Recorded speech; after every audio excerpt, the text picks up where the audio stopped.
Yes. It's my pleasure to welcome you all to our Poetry and Prose series at SQCC. A great poem is one that resonates with us and teaches us something about ourselves and the world we live in. Some poems takes us back in time and gives us lesson about forgotten or widely unknown history. Today, we are delighted to have with us Dr. Suzanna Stetkevych, and she is Sultan Qaboos bin Sayf Professor of Arabic and Islamic Studies at Georgetown University. She will present a poem by Arab warrior and prince, Abu Firas Al-Hamdani. The title of the poem is Arāka al-damʿi, I see that you refuse to weep. This poem was counted as the most renowned Rumiyyat. Without further ado, join me to welcoming Dr. Stetkevych.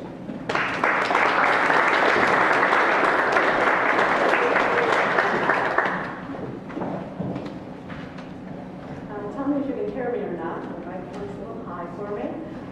Thank you all for coming. First of all, I'd like to thank everyone for taking their lunch hour to come to this talk. And then, of course, I would like to thank the Sultan Qaboos Center for the whole series they're doing on Arabic poetry and prose, and particularly for making me take part in the opportunity to take part in this series.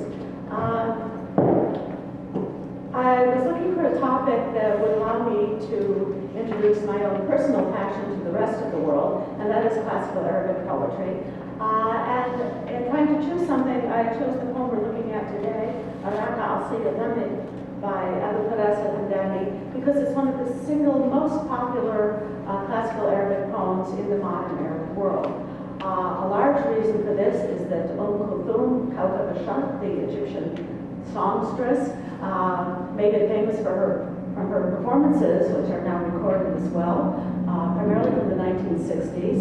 And I discovered that these are all over YouTube, I mean, multiple times. They have hundreds of thousands of hits on YouTube, and that's only one form of the media in which they're found. So it remains a greatly beloved poem. Not only is it found sung by Kulthum in her own unique style, there are also soap operas based on the poem. And there we have a long romantic story about our imprisoned prince madly in love. And much like an American musical where the protagonist bursts into song at just the right moment, in these soap operas, the protagonist playing Abu Firas himself bursts into poetry. So there are many different forms in which we still find this today. So I'd like to look at what's behind the poem and behind the songs, to look at the poem in its own context and see what else we can find out about it. Let me spend just a minute on the poet himself. Abu Firas Al-Hamdani was a poet, a prince, and a warrior. He's from the 10th century Aleppo area. His uncle was the famous Prince of Aleppo, the Hamdani Prince Sayf al-Dawlah. And he had appointed Abu Firas even when he was just a young, what I would call child, practically about 20 years old. He was already appointed the governor of Manbij and later of Harran. He was taken prisoner twice. The first time, history, it's true, tells us this was in the wars with the Byzantines. They had constant, just like we have constant war, unfortunately, in exactly the same area now. So you might have actually heard of Manbij, regrettably, on the news lately. At the time we're talking about, the border wars were between Byzantium and the Arabs. So we have Sayf al-Dawlah at Aleppo, the Hamdani dynasty on one side, and the Byzantine Christians with their capital in Constantinople on the other side.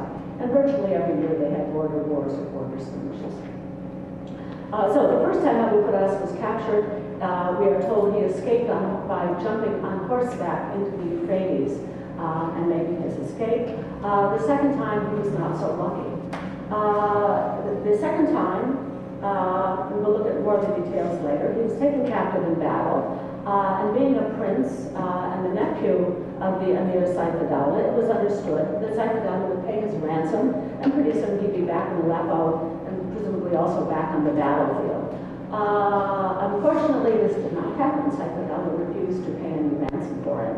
And it wasn't until 4 years later, in a general exchange of prisoners, that he finally was released. The silver lining of this cloud was that while he was imprisoned, he whiled away his time writing poetry. And these are his famous poems called Rumiyyat, of Rum, which means Rome, but the Arabs call the Byzantines, his Roman poems of Rumiyyat. And what I would like to show about them, especially today, and the one we're looking at, is they're not merely love poems of the poet, missing his sweetheart back home or someplace, but rather they are very carefully calibrated pleas to his uncle and his kinsmen in Aleppo to pay the ransom. However, in order to do this, they had to be very deeply encoded in a way that would attract the attention of his relatives and his uncle back in Aleppo, and also cajole them into paying this ransom.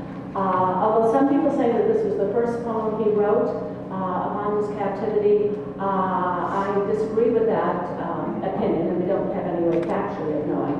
But it seems rather to be a poem that was written when he had been languishing for some time and wondering why his kinsmen were not rushing to ransom him.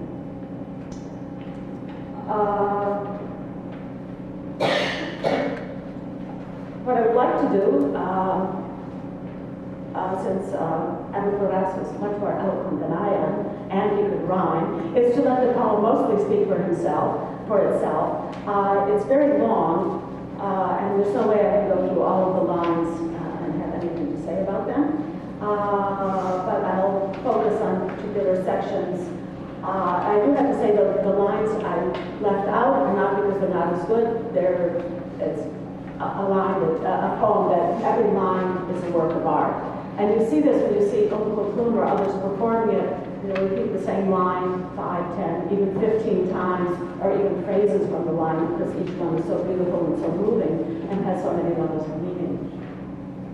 Like the tradition of the court poetry of which this is part, in the 10th century, the style is highly rhetorical, and the structure is, for the most part, a two-part structure. The first part is I've labeled it on your handout, erotic prelude. It's the introduction to the poem. This is very traditional since pre-Islamic times. The poet opens his poem by describing himself as a victim of a treacherous but beautiful mistress or beloved. And this erotic prelude is invariably about a failed love affair. And it's never the poet's fault, it's always the fault of his beloved.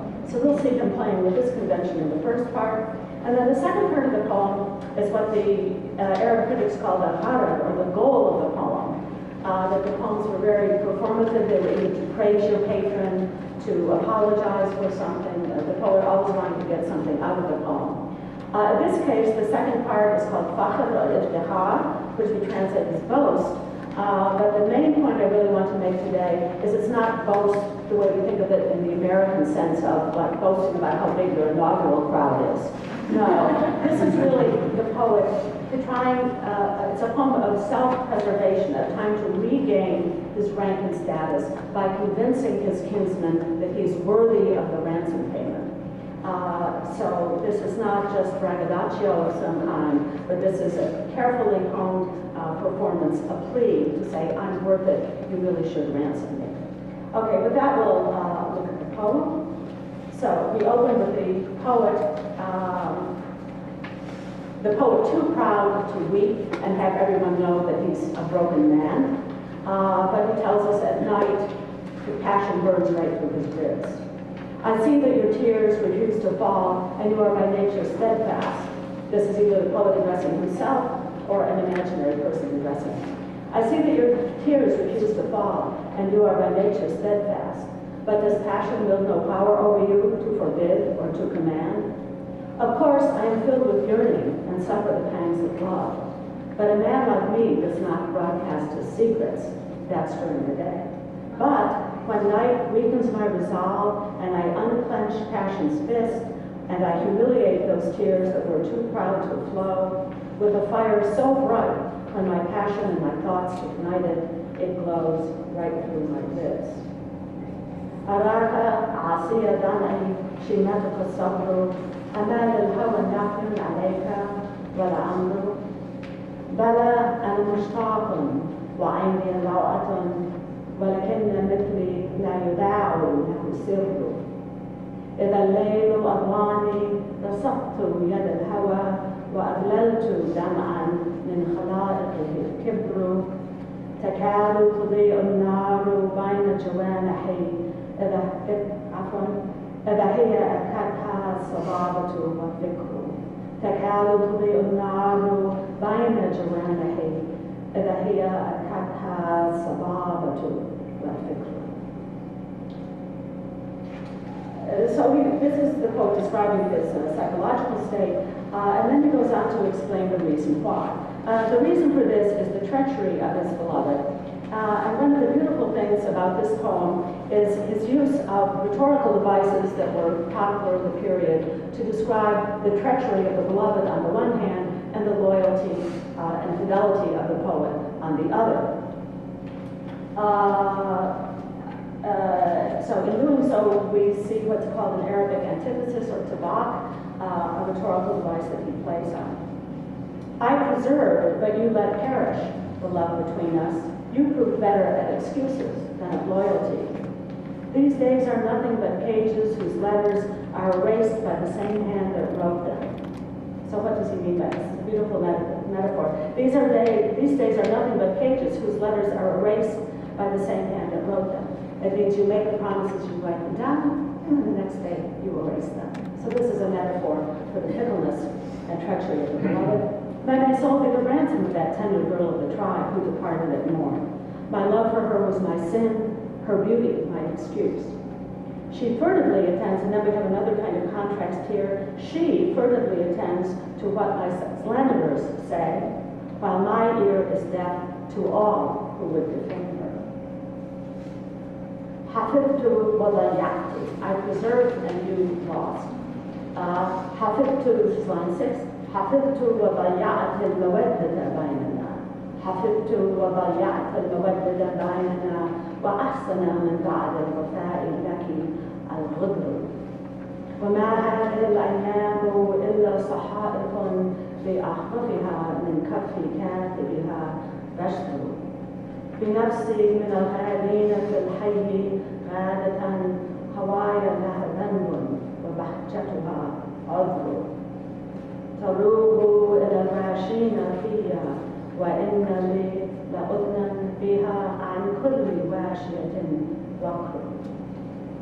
Now at this point we begin to see that perhaps what he's describing as his feelings and relationship with his beloved refer at least allegorically or allude to his political relationship with his uncle and relatives back in Aleppo. He has done nothing wrong. He has fought heroically in battle, and they have betrayed him by not paying the ransom and not living up to their obligation and to making excuses for not doing so. So we suddenly see that however beautifully detailed his description of his love relationship is, nevertheless at the same time underneath there's this allusion always pointing to the treachery of al-Dawlah, to the failure of his relatives to fulfill their promise. Now what's genius about this is, of course, here he is stuck in jail. He can't start calling his uncle names. Oh, you're a traitor, oh, you're a liar, oh, you're a cheat. That wouldn't work. But by encoding all these things in his love scene and just saying them and not saying them at the same time, he is, we hope, getting the message across to Sayf al-Dawlah.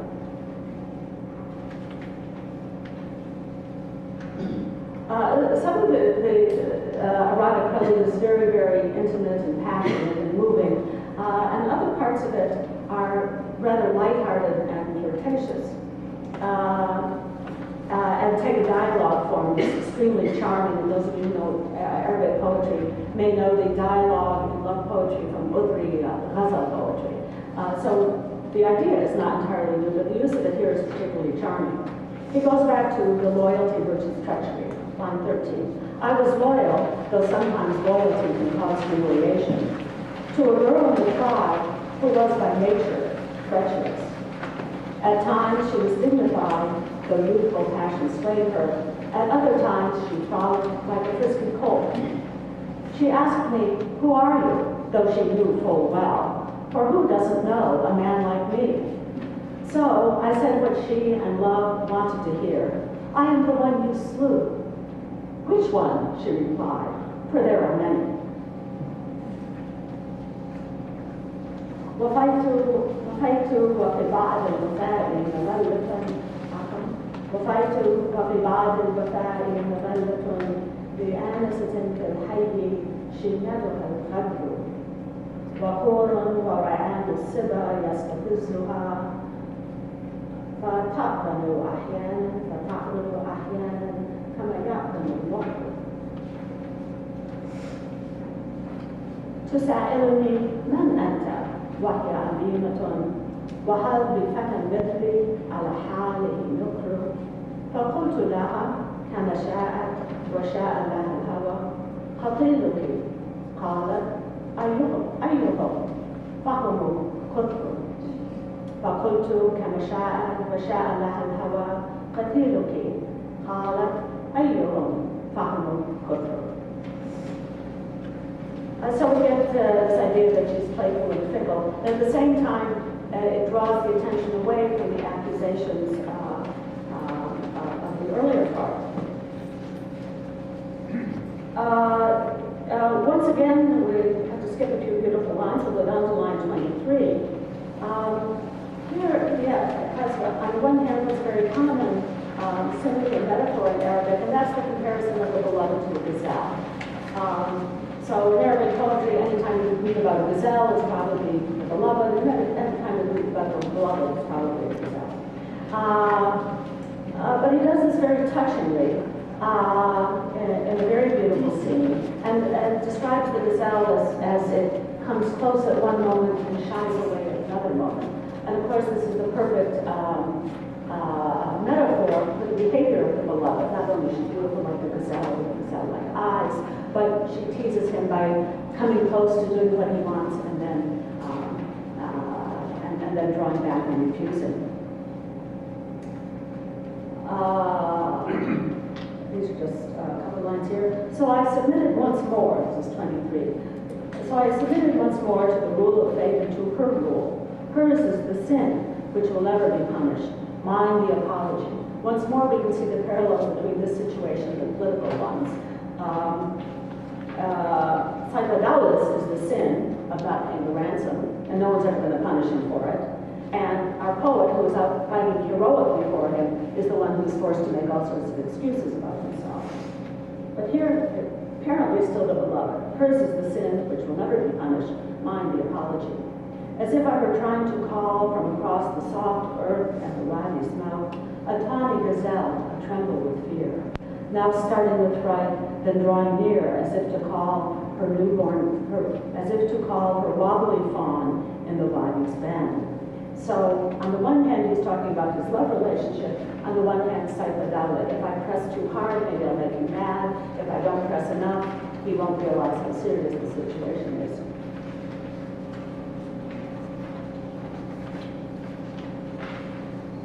فعدت إلى حكم الزمان إلى حكمها لا تضر لا تنسى بي ولي الأوفر كأني ينادي دون متاع ضبط على شرة جمداء جللها الضعف تجفل حينا ثم تبدو كأنما تنادي قلم بالوادي أعجزه الحصر. He then comes to the end of the erotic prelude. We have a couple of transitional lines. And this is something that maybe turns out almost better in English than in Arabic, in the sense of having a double meaning. So don't deny you know me. In the Arabic, it's in the feminine, latun karimi. But we can also imagine that he is saying to his uncle at the same time, don't deny you know me. Don't deny that I am your nephew who deserves to be ransomed. And so this is used as the transition. So don't deny you know me, my uncle's daughter, for surely both Bedouin and townsfolk know the man you would deny. So don't deny you know me, for I never unknown. When feet slip and the cry for help goes up, whenever you need a warrior in battle, then you realize who I am. Arabic.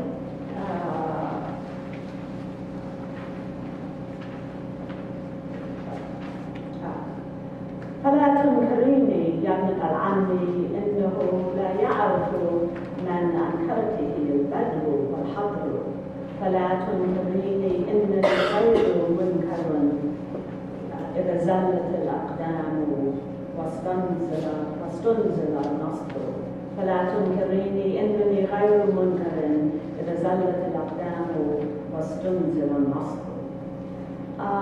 So with this transition, he's done a couple of clever things here.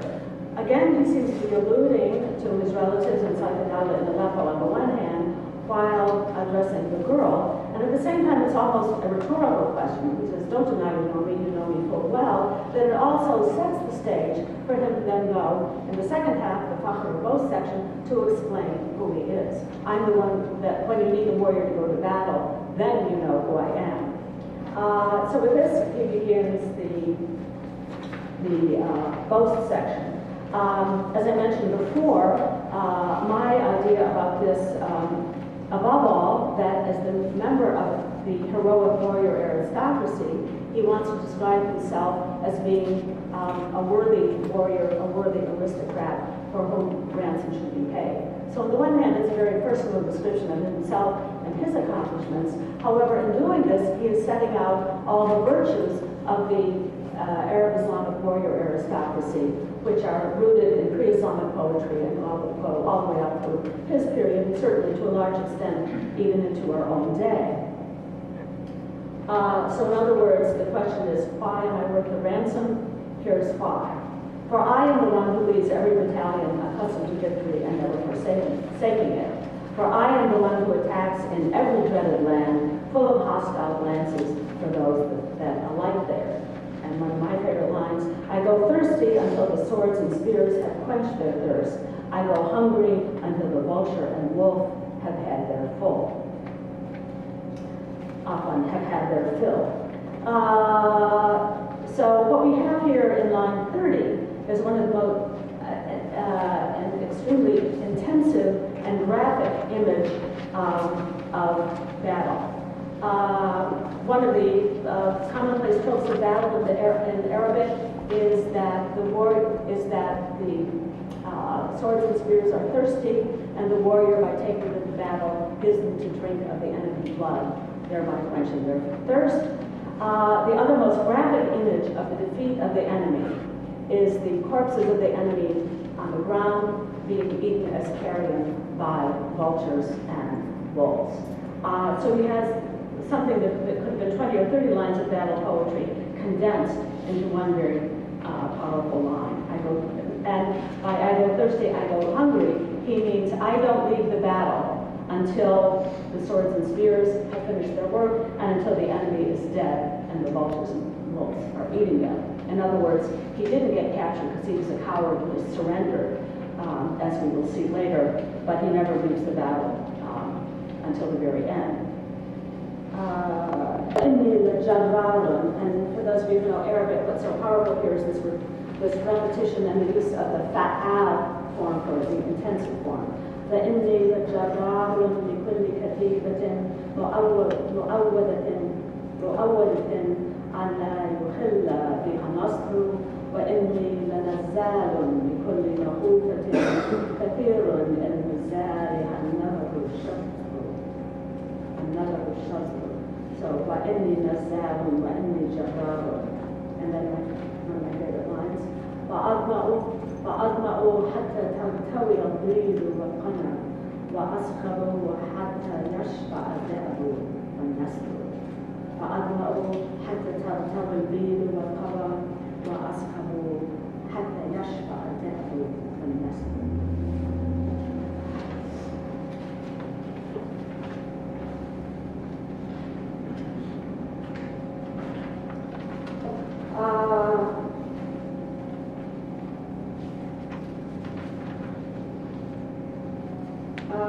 Another line goes into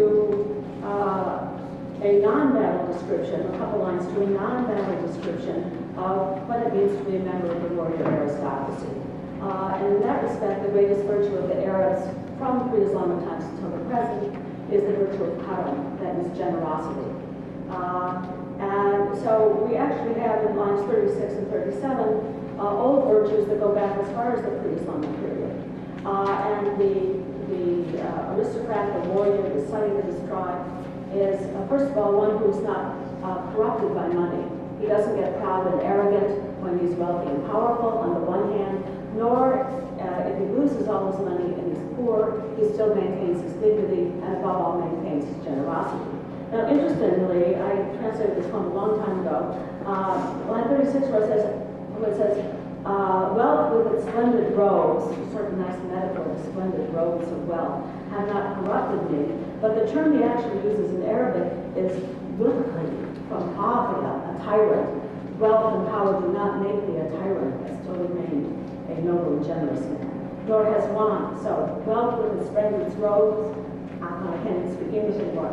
Wealth with its splendid robes has not made me a tyrant, nor has want turned me away from generosity. What need have I of money that I should desire it in abundance? If I have not gained abundant honor, then let my money not abound. Now, in line 37, the second line especially, I think this also hints to Sayf al-Dawlah, that what you need to hold on to all the money for if you lose your noble character by not paying ransom. So this line appears to be talking about himself, but there's a hint underneath it. ولا راحة يلقيني بأهواله الغنى ولا باب يثنيني على الكرم الفخر وما حاجتي بالمال أبغي ظهوره إذا لم أفرغ إرضي فلا ظفر الظفر فما حاجتي بالمال أبغي ظهوره إذا لم أفرغ إرضي فلا ظفر الظفر.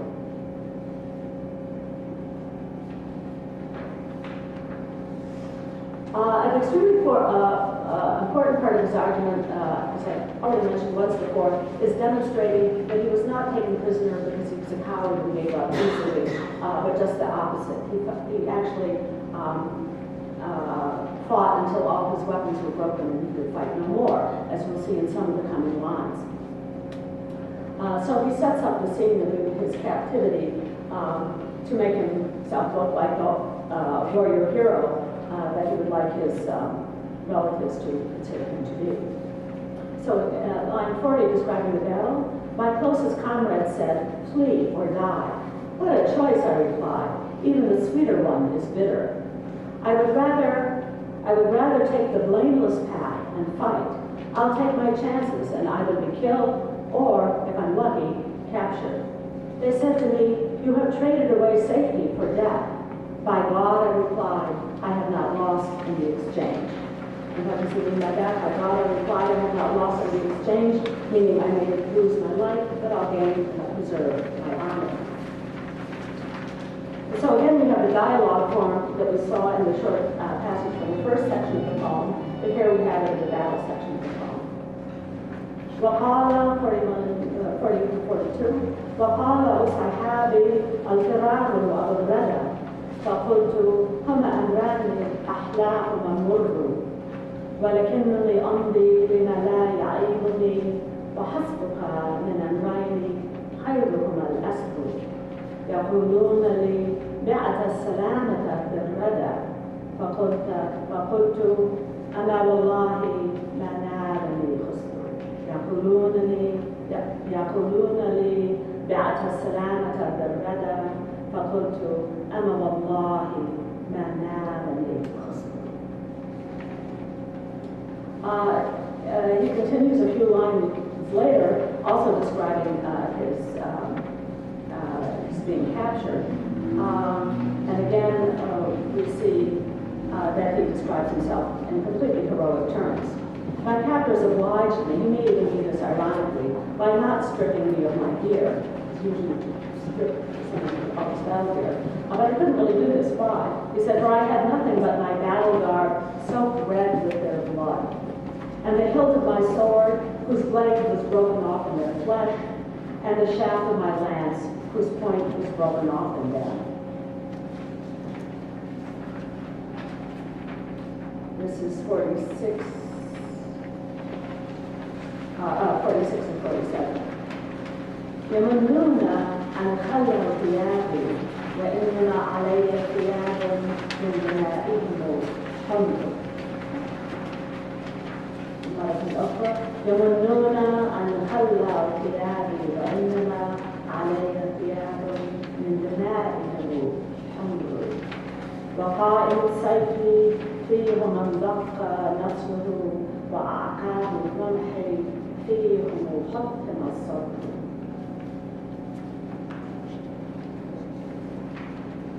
So again, it seems the point here is to describe himself not as a weakling who surrendered in battle rather than taking any chances, but rather someone who insisted on risking his life when all his friends said no, don't take the chance. But the point, of course, is that glory and honor are something worth risking your life for, or giving up your life.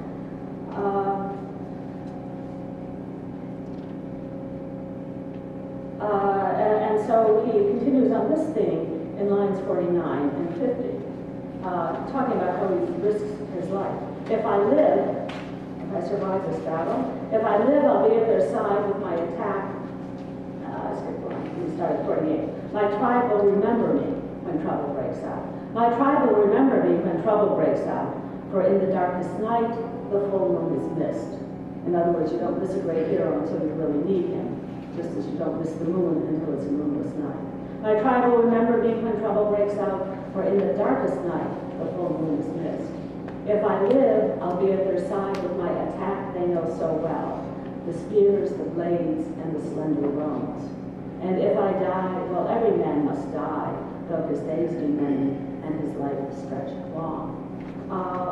One of the most beautiful aspects of these three lines is in 49. There's a rhetorical device in Arabic called Arāka, meaning bringing together things of the same class, like on your SAT exams. So here are the things from three elements of battle: the spears, the sword blades, and the battle steeds, the slender bones, all make their appearance in this middle line. Let's look at Arabic.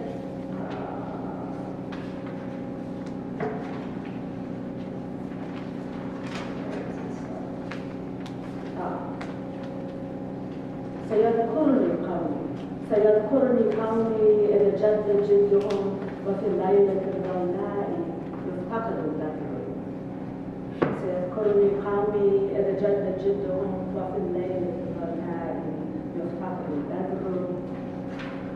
فإن عشت فالطعن الذي يعرفونه وتلك القنا والبيض والدم والسكر فإن عشت فطعن الذي يعرفونه وتلك القنا والبيض والدم والشكر. وإن بت فالإنسان لابد ميت وإن طال الأيام وانفسح العمر. We then get to the closure of this poem, which is very interesting. Up to now in the poem, especially the second part, it's all been about himself. It's all been in the first person singular. I and my friends. Now he has to clinch the deal with Sayf al-Dawlah and his tribesmen in Aleppo. He figures, I think, if Sayf al-Dawlah won't do it on his own, then his tribesmen will convince him, look, you can't be doing that here. You'd better pay up. Or maybe they would even pay up themselves. So with this, having made his case, he has to now make the case, we are all one, I am one of you. In Arabic, of course, this is called ḥaṣiyya, the sense of one for all and all for one. So that's on the one hand. On the other hand, if he is hinted at their disloyalty and this sort of thing, this is his chance to say, there are no hard feelings, remember, we are all one. So to do this, he changes from I to we to conclude the last three lines of the poem, and to give a boast that's applicable not just to him, but to his entire tribe. Nahnu. We are men for whom there is no middle ground. This is a really famous line. Like almost every line in this poem. We are men for whom there is no middle ground. We either die in the front line of battle before all other men, or in the grave. In pursuit of glorious deeds, we hold our own souls cheap. When a man betroths a beauty, no bride price is too high. the mightiest of all mankind, the most exalted of all who hold high rank, the noblest of all who tread the earth, no boast. ونحن أناس لا توسط عننا لنا صبر دون العالمين أو القبر. ونحن أناس لا توسط عندنا لنا صبر one more time. ونحن أناس لا توسط عندنا لنا صبر دون العالمين أو القبر. تهون علينا في المعالي نفوسنا ومن خطب الحسناء لم يغلها النهر. أعز بالدنيا وأعلى ذوي العلا وأكرم من فوق التراب ولا فخر. أعز بالدنيا وأعلى ذوي العلا وأكرم من فوق التراب ولا فخر. Thank you.